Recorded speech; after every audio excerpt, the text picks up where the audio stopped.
Good morning. Today I would like to bring forth a message with the topic Justification by Faith.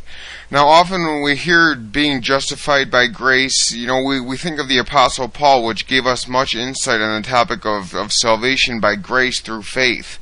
But this message of grace and being justified by faith actually goes all the way back to the book of Genesis, starting with Abraham. In Genesis 15, verse 6, it says, Abraham believed in the Lord, and it was accounted unto him as righteousness. He was justified in the eyes of the Lord.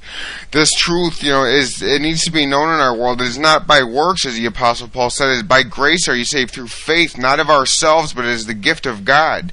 In Genesis chapter 22, we see God calling to Abraham, and he says, take your son to the mount that's called Moriah, and there offer him as a sacrifice unto me. He was testing this great patriarch's faith. And this is also a beautiful picture of what later happened thousands of years later at Calvary. God would send his only son, his only begotten son. And we are only justified and made righteous through what Christ did at the cross. It was because of the cross and the cross alone. The cross was absolutely necessary, because the law could not save us. As the Apostle Paul said, that no man shall be justified by the deeds of the law. No one would be found worthy in his sight. We need to embrace this message of the cross and accept it into our own lives.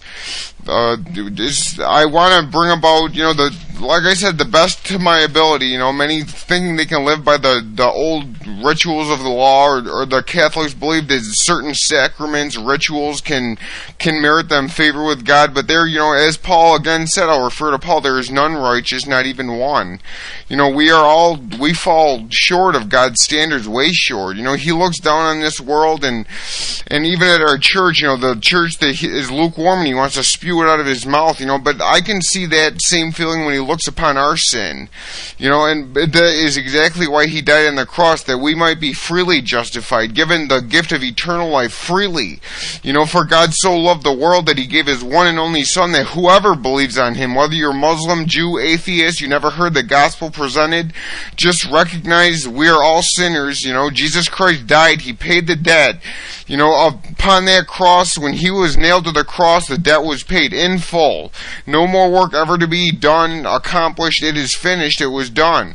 We are justified. No other way shall we be justified in his sight. It is only by his shed blood.